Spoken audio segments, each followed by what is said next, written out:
نزول قرآن سے پہلے ماہ رمضان سے تعلق۔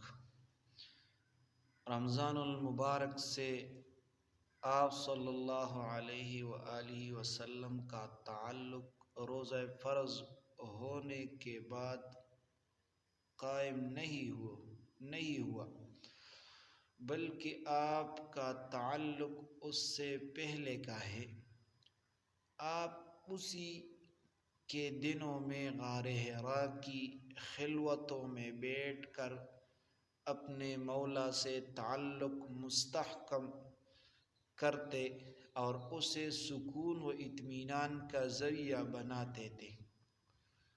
وہ رمضان المبارک کے دن ہی تھے جن میں حضرت جبرائیل امین علیہ السلام اللہ تعالی کا سرمدی پیغام بصورت اقرأ بسم ربک الذی خلق لے کر آپ کے پاس آئے، اور اس وقت آپ غار حرا میں تشریف فرما تھے۔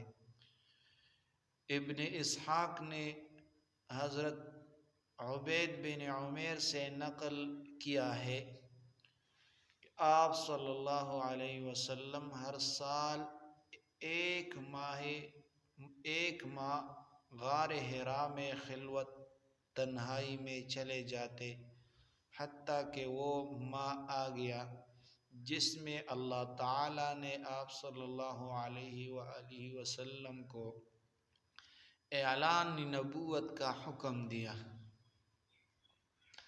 اللہ تعالیٰ نے متعدد جگہ قرآن کی